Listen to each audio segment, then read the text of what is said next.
Yes, good evening everyone. So welcome back to our session. Right now today in this session we are going to discuss one of the most important psychology subject concept, that is about the trial and error theory. Okay, already మనం previous video class సెషన్స్లో classical conditioning theory అంటే ఏంటో తెలుసుకున్నాం, అలాగే operant conditioning theory అంటే తెలుసుకున్నాం, అలాగే వాటి మధ్య ఉన్నటువంటి డిఫరెన్సెస్ అంటే క్లాసికల్ కండిషనింగ్ థియరీకి ఆపరెంట్ కండిషనింగ్ థియరీకి ఉన్నటువంటి డిఫరెన్సెస్ కూడా తెలుసుకున్నాం. అయితే దాని యొక్క next continuation trial and error theory అంటే ఏంటో ఈరోజు మనం చూద్దాం అనమాట. So first of all today's concept is about knowing about the facts of trial and error theory. Trial అంటే ఏంటి?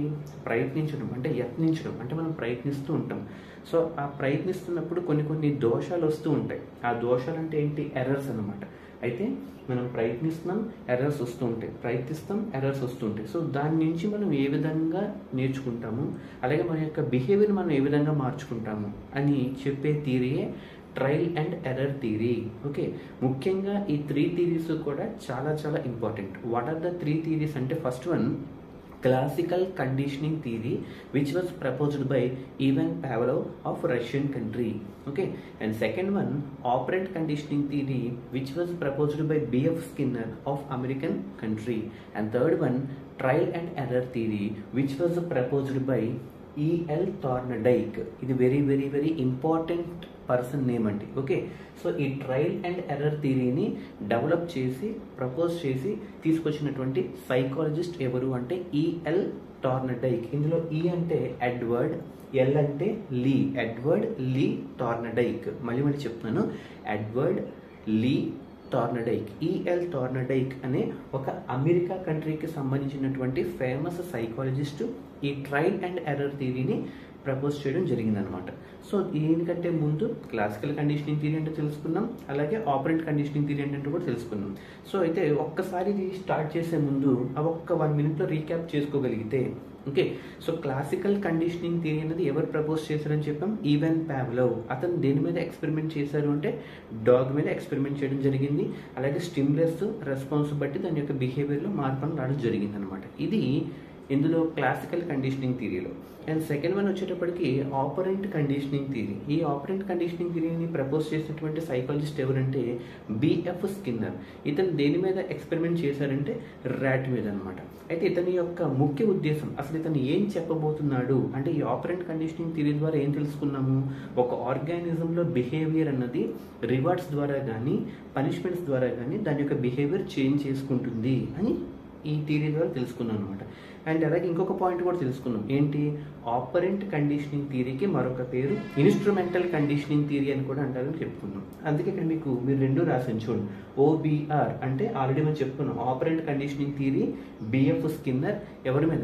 ర్యాట్ మీద ప్రయోగం చేశారు. అలాగే CID classical conditioning theory even Pavlov dog మీద ఎక్స్పెరిమెంట్ చేయడం జరిగింది. నెక్స్ట్ టీటీసీ, ఇది ఈజీగా గుర్తుపెట్టుకోవచ్చు. టీటీసీ ట్రైన్లో టికెట్ కలెక్టర్ అంటుంటుంది చూడండి, ట్రైన్లో టికెట్ కలెక్టర్. అలాగే ఇక్కడ ఏంటంటే టీ అంటే ట్రయల్ అండ్ ఎర్రర్ థియరీ, ఇంకో టీ అంటే టార్నడైక్, అండ్ అలాగే సి అంటే ఇక్కడ క్యాట్ అనమాట. పిల్లి మీద ఎక్స్పెరిమెంట్ చేయడం జరిగింది, క్యాట్. ఓకే, సో ఈ ఈఎల్ టార్నడైక్ అనే పర్సన్, ఈ సైకాలజిస్ట్ ఏ యానిమల్ మీద ఎక్స్పెరిమెంట్ చేయడం జరిగింది అంటే క్యాట్ మీద చేయడం జరిగింది అనమాట. అందుకే టీటీసీ, సిఐడి, ఓబిఆర్ ఈ 3 కోడ్స్ కనుక గుర్తుపెట్టుకుంటే మనం ఈజీగా క్విక్ రివిజన్తో పాటు మనం ఈజీగా మన మైండ్లో గుర్తుపెట్టుకోవచ్చు అనమాట. ఏంటంటే అది టీటీసీ, ఇందులో ఫస్ట్ టీ అంటే ట్రయల్ అండ్ ఎర్రర్ థియరీ, అలాగే ఇంకో టీ అంటే ఈఎల్ టార్నడైక్, టార్నడైక్ పేరు అనమాట. సి అంటే ఏ యానిమల్ మీద ప్రయోగించాడు అంటే క్యాట్ మీద అనమాట. అంటే టీటీసీ, సిఐడి, ఓబిఆర్. ఇకపోతే కాన్సెప్ట్లోకి వెళ్తే, ఓకే, నెక్స్ట్ ఈ ట్రయల్ అండ్ ఎర్రర్ థియరీని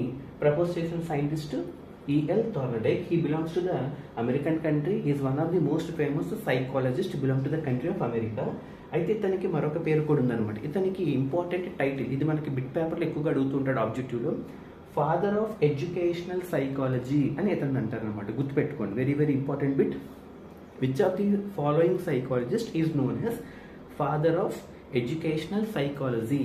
ఎడ్యుకేషనల్ సైకాలజీకి ఫాదర్ అని, పితామహుడు అని ఎవరిని అంటారు అంటే ఎడ్వర్డ్ లీ టార్నడైక్. ఇది very important bit. EL Thorndike is known as father of educational psychology, father of educational psychology. అయితే తను ఏం చెప్తున్నాడు అంటే ఈ ట్రయల్ అండ్ ఎర్రర్ థియరీని బేస్ చేసుకుని అతను ఏం చెప్పబోతున్నాడు. ఫర్ ఎగ్జాంపుల్ ఇప్పుడు కూడా మనం దీని ఒక జనరల్ మన డైలీ లైఫ్లో కనుక అబ్జర్వ్ చేస్తే, ఫర్ ఎగ్జాంపుల్ మనం ఒక సైకిల్ నేర్చుకుందాం అనుకుంటున్నాం లేదా ఒక బైక్ నేర్చుకుందాం అనుకుంటున్నాం. సో ఇనీషియల్గా మనకి డైరెక్ట్గా బైక్, కార్ ఇవన్నీ వచ్చేవి. ఫస్ట్ మనం నడవడం నేర్చుకుంటూ ఉంటాం, ఆ తర్వాత సైకిల్ నేర్చుకుంటూ ఉంటాం. ఫర్ ఎగ్జాంపుల్ సైకిల్ నేర్చుకునేటప్పుడు డైరెక్ట్గా ఒక రోజులో వచ్చేది. ఫస్ట్ ఒక నెంబర్ ఆఫ్ ట్రయల్స్ వేస్తూ ఉంటాం మనం. అంటే ఫర్ ఎగ్జాంపుల్ అంటే ఫర్ ఎగ్జాంపుల్ ఒక రోజులో 4-5 అవర్స్ ఫర్ ఎగ్జాంపుల్ స్టార్టింగ్లో ఒక 4-5 అవర్స్ ప్రాక్టీస్ చేస్తూ ఉంటాం.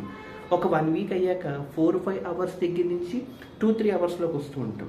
అలాగే థర్డ్ వీక్ వచ్చేటప్పటికి 2-3 అవర్స్ నుంచి 1-2 అవర్స్లోకి వస్తూ ఉంటాం. అలాగే 4th వీక్ వచ్చేటప్పటికి ఒక ½ an hour 1 hour ప్రాక్టీస్ చేస్తూ ఉంటాం. ఎందుకు అలా తగ్గించుకుంటూ వస్తున్నాం? స్టార్టింగ్లో మనకి ఎక్కువగా తప్పులు చేస్తూ ఉంటాం. అంటే హ్యాండిల్ ఎలా పట్టుకోలో తెలియదు, బ్యాలెన్సింగ్ ఎలా పట్టుకోలో తెలియదు, ఆ పెడల్ ఎలా తొక్కాలో తెలియదు, అలాగే అడ్డొస్తున్నప్పుడు బ్రేక్ ఎలా వేయాలో తెలియదు. ఇవన్నీ మనకు తెలియదు. అంటే మనకు తెలియకుండా ఎర్రర్స్ అన్నవి ఎక్కువగా చేసేస్తూ ఉంటాం అనమాట. అందుకే అక్కడ అంత టైం వస్తుంది అనమాట.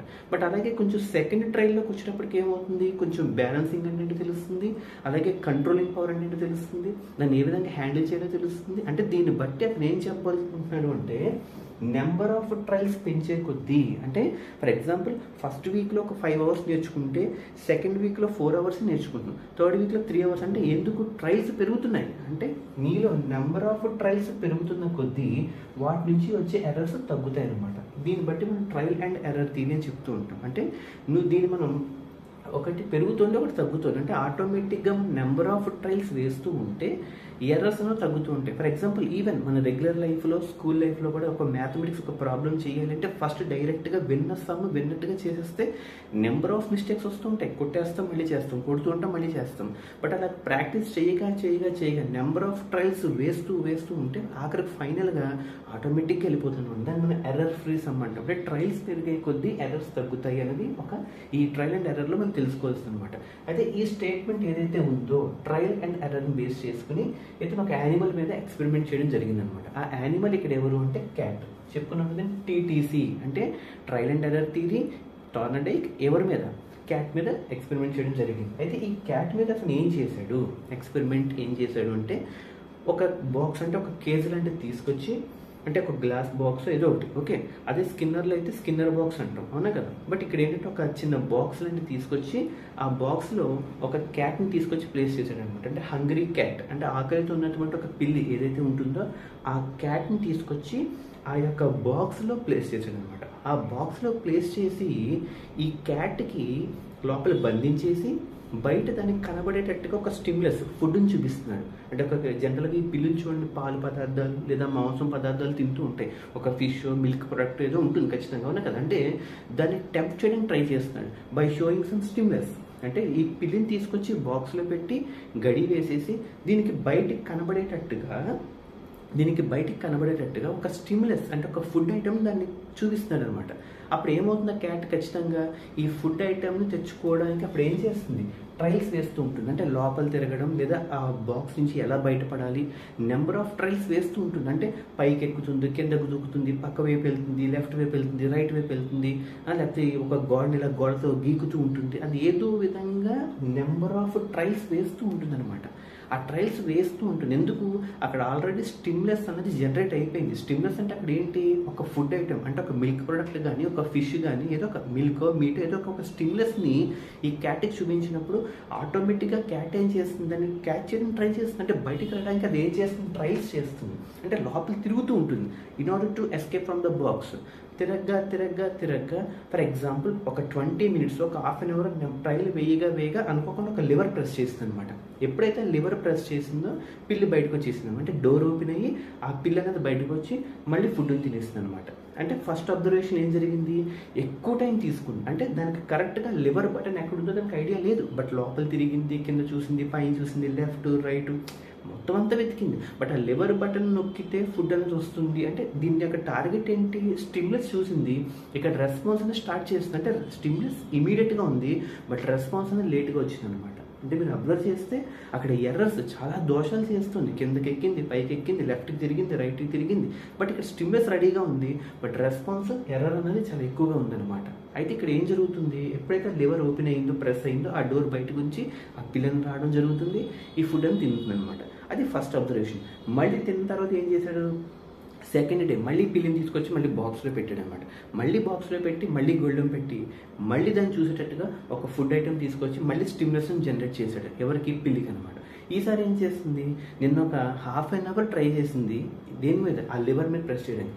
ఈరోజు హాఫ్ అన్ అవర్ కాకుండా ఒక 20 minutesలో అది క్యాచ్ చేయడానికి ట్రై చేసింది. అంటే నేను ఆల్రెడీ లివర్ ప్రెస్ చేసింది కాబట్టి దానికి ఎక్కడ ఉంటుందో కొంచెం ఐడియా వస్తుంది, మినిమం నాలెడ్జ్ వస్తుంది. ఒక 10%, ఒక 20% ఎంతో కొంత తనకు ఒక ఐడియా వస్తుంది. నేను ఇక్కడ ప్రెస్ చేస్తే డోర్ ఓపెన్ అయింది కాబట్టి so that I can go out and I can have my food item అని చెప్పి దానిలో ఒక 10 to 20% చేంజ్ వస్తుంది అనమాట. అంటే నిన్న హాఫ్ అన్ అవర్ ట్రై చేసింది, ఇవాళ 20 minutesలో ట్రై చేసి బయటకు వచ్చేస్తుంది. మళ్ళీ తింటుంది, మళ్ళీ థర్డ్ డే చేస్తాడు, మళ్ళీ పిల్లిని తీసుకొచ్చి లోపల పెట్టడం, మళ్ళీ డోర్ వేయడం, మళ్ళీ స్టిమ్యులస్ చూపించడం. మళ్ళీ స్టిమ్యులస్ చూపిస్తే ఏమవుతుంది, ఇంకా ఆటోమేటిక్గా అలవాటు అయిపోతుంది.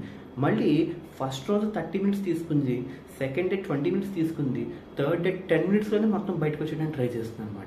అంటే థర్డ్ డే మళ్ళీ 10 minutesలో ట్రై చేసి మళ్ళీ బయటకు వచ్చి మళ్ళీ తినేసి లోపల పెడతాడు. మళ్ళీ ఫోర్త్ డే ఏమవుతుంది, ఆటోమేటిక్గా 5 minutesలో దానికి ఎక్కడుందో తెలిసిపోతుంది అనమాట లివర్. 5 minutesలో దానికి ఆ లివర్ ఎక్కడుందో తెలిసిపోతుంది, అది ప్రెస్ చేస్తుంది, బయటకు వచ్చేస్తుంది. అంటే మీరు అబ్జర్వ్ చేస్తే ఈ ట్రయల్స్ పెరుగుతున్నాయి దాన్ని. అంటే ఫస్ట్ డే 30 minutes తీసుకుంది, సెకండ్ డే 20 minutes తీసుకుంది, థర్డ్ డే 10 minutes తీసుకుంది, ఫోర్త్ డే 5 minutes తీసుకుంది, ఫిఫ్త్ డే వచ్చేటప్పుడు డైరెక్ట్గా లోపల పెట్టగా లివర్ ప్రెస్ చేసి బయటకు వచ్చేస్తుంది. అంటే ట్రయల్స్ పెరిగే కొద్దీ ఎర్రర్, అది చేసే తప్పులు కూడా తగ్గిపోతున్నాయి. ఇంకా వెతుక్కోవడం, టైం వేస్ట్ చేయడం, ఇవన్నీ లేవు దానిలో ఎర్రర్స్ అన్నవి. కాబట్టి ఈ నెంబర్ ఆఫ్ ట్రయల్స్ పెరిగే కొద్దీ ఎర్రర్ యొక్క పర్సంటేజ్ తగ్గుతుంది అని చెప్పి ఈ క్యాట్ని బేస్ చేసుకుని ఈ ట్రయల్ అండ్ ఎర్రర్ థియరీని చెప్పడం జరిగింది అనమాట. ఎవరు, ఈఎల్ థార్నడైక్, ఎడ్వర్డ్ లీ థార్నడైక్ అనమాట. దాన్ని మనం ట్రయల్ అండ్ ఎర్రర్ థియరీ అంటాం. ఇతన్ని ఫాదర్ ఆఫ్ ఎడ్యుకేషనల్ సైకాలజీ అని కూడా అంటారు అనమాట.